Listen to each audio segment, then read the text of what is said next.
1992년 봄, 러시아 주간지 소베르시엔노 세크레트노를 통해 블라디미르 고닉 작가의 작품 일부가 공개됩니다. 책을 본 독자들은 흥미롭긴 하지만 너무 황당한 이야기라고 생각했는데요. 저자는 모스크바 지하에 일반 사람들이 알지 못하는 거대 벙커가 설치되어 있고 러시아 고위급 인사들이 주요 거점을 몰래 오갈 수 있도록 지하 깊숙한 곳에 비밀 지하철까지 존재한다고 이야기하였죠. 거대 벙커 내부에는 영화관 같은 오락시설은 물론 쾌적하게 지낼 수 있는 고급 침대까지 준비되어 있다고 묘사합니다. 메트로2라고 이름 붙은 이 비밀 지하철은 파격적인 설정으로 많은 이들의 관심을 끌었고 1992년 여름 작가는 주간지에 실린 소설 내용을 보완해 언더월드라는 책을 출간하게 되는데요. 입소문을 탄 책은 삽시간에 팔려나갔고 그 인기에 놀란 언론사는 단독 인터뷰 자리를 마련하죠. 그는 인터뷰 자리에서 소설 속 지하세계 설정이 완전한 허구가 아니라는 충격적인 주장을 합니다. 저는 모스크바 밑에 지하 도시와 비밀 지하철이 존재한다고 확신합니다. 오히려 소설 속에 묘사된 세계는 축소된 것이라 할 수 있죠.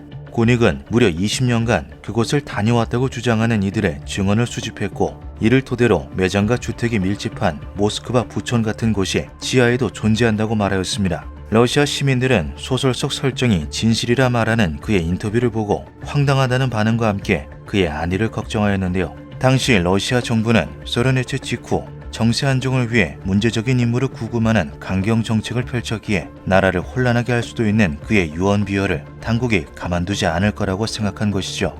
그런데 놀랍게도 고닉이 이야기한 것과 거의 동일한 내용을 담고 있는 미국의 기밀 보고서가 발견됩니다.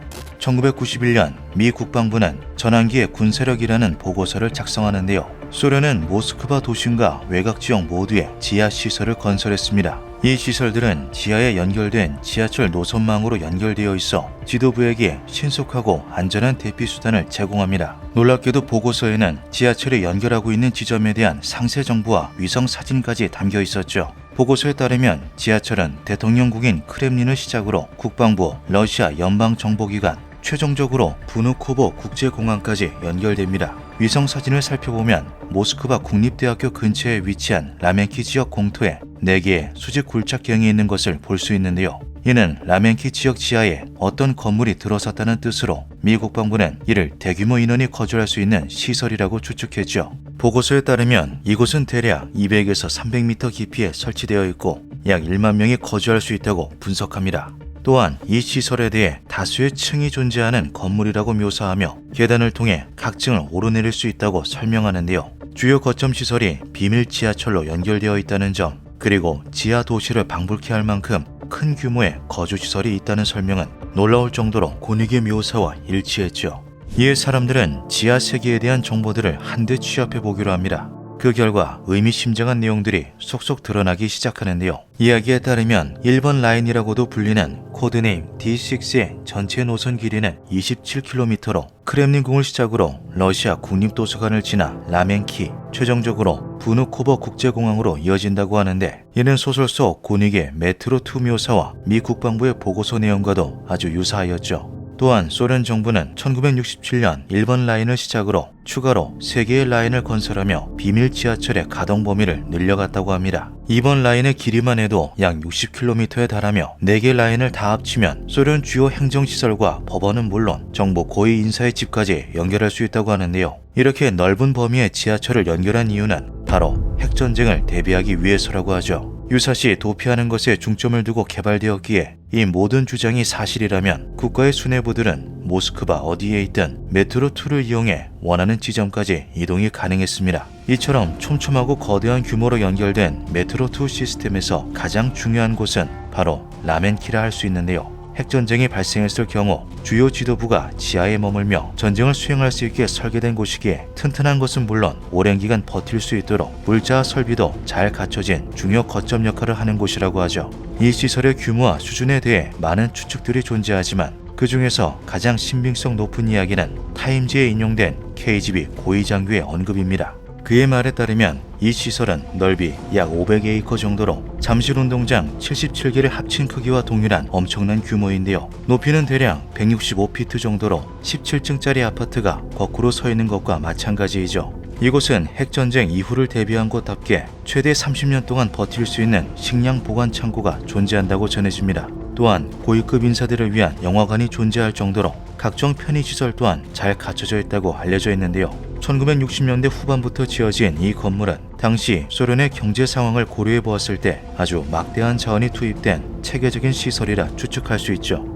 지하 도시의 존재를 믿는 이들은 자료 탐색에 그치지 않고 실존 여부를 확인할 수 있는 실질적인 증거를 찾아보기로 합니다. 지하 깊숙한 곳에 위치해 있다고 알려진 미지의 시설을 직접 탐험하는 건 그 실존 여부를 떠나서 너무도 위험한 일이었기에 이들은 간접적인 방법으로 그것을 확인해 보고자 했는데요. 지하에 위치한 큰 규모의 시설은 환기 시스템이 굉장히 중요하기 때문에 뜬금없는 곳에 환풍구로 보이는 물체가 있다면 바로 그것이 비밀을 감추고 있는 곳이라 생각한 것이죠. 그리고 충격적이게도 이상한 자리에 환풍구가 설치되어 있거나 정체야 목적을 알 수 없는 건물들이 모스크바 곳곳에 드넓게 산지해 있다는 것이 밝혀집니다. 가장 많이 보이는 케이스는 1960년대경에 지어진 것으로 보이는 초록색 피라미드 모양의 환풍구인데요. 로모노소프 모스크바 국립대학교 건물 정원에도 학교 시설과 무관한 회색 피라미드형 물체가 존재하고 있죠. 환풍구가 있는 자리에 용도를 알 수 없는 건물을 세워 환풍구를 감싼 모습도 발견되었습니다. 위성 사진을 비교해 본 결과 과거에는 환풍구가 설치되어 있던 곳이 시간이 흐른 뒤 정체를 알 수 없는 건물로 바뀐 것을 확인할 수 있는데요. 이 건물은 공교롭게도 정부가 관리하고 있는 건물로 외부 출입을 엄격하게 제한하고 있는 곳이라고 하죠. 메트로2를 주장하는 이들은 스포르티브나야역 남쪽에 위치한 막힌 통로가 그 입구라고 말합니다. 사진을 보면 터널 양쪽에 조명을 단 것을 확인할 수 있는데요. 보통 막힌 통로에는 불빛을 꺼두는 것이 일반적이나 이곳은 메트로2로 연결되는 지점이기에 전기를 끊지 않고서 일부러 표시해 두었다는 것이죠. 이 밖에도 크렘린궁에서 지하 터널로 넘어가는 공간을 찍은 사진과 금속 울타리로 둘러싸여 밀폐된 문이 있는 장소까지 사진으로 공개되며 논란이 일기도 했습니다. 이에 더해 러시아 고위 공직자들의 의미심장한 발언들도 주목받았는데요. 1990년대 보리스 옐친 정권 하에서 장관을 지낸 미하일 폴토라니는 2008년 언론 인터뷰에서 메트로2가 실존했으며 운영되었다는 것을 암시했죠.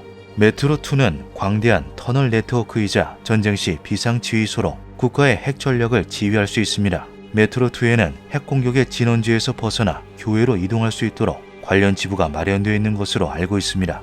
영국으로 망명한 전 KGB 장교 올레 고르디예프스키도 메트로2와 라멘키 43에 대해 언급하며 이것들이 1급 비밀로 관리되고 있다는 것을 언급했습니다. 당신은 아직 KGB의 핵심 비밀을 모르고 있군요. 거대한 지하 도시, 그런 시설들로 이루어진 거대한 통신망 말입니다. 하지만 그들은 당신에게 그 도시를 보여주지 않을 겁니다. 절대 보여주지 않을 겁니다. 소련의 고위직 공무원이었던 블라디미르 셰브첸코도 그 존재를 부정하지 않았는데요. 2008년 그는 언론 인터뷰를 통해 지하 도시가 우려된다는 말과 함께 메트로2가 허구의 시설이 아님을 인정하였죠. 제가 아는 한 계속 운영되려면 대대적인 수리가 필요합니다. 이대로 두다간 결국엔 전부 낡아버릴 것이기 때문이죠. 셰브첸코는 시설의 형태와 핵심 기능은 그대로 살아있기에 정부가 원한다면 언제든 다시 이 시설을 정상적으로 복구시킬 수 있다고도 덧붙였습니다. 수십 년간 이어지는 소문들, 곳곳에 남아있는 의심 요소, 고위직들의 잇따른 증언에도 불구하고 러시아 정부는 현재까지 이에 대한 어떠한 공식 입장도 표명하지 않고 있죠. 여전히 많은 논란에 휩싸여 있는 메트로2와 라멘키 43은 정말 존재하는 지하 세계일까요? 어쩌면 핵전쟁이 벌어지는 그날 러시아 지도자의 행방을 통해서 우리는 진실을 알게 될지도 모르죠. 기묘한 밤이었습니다.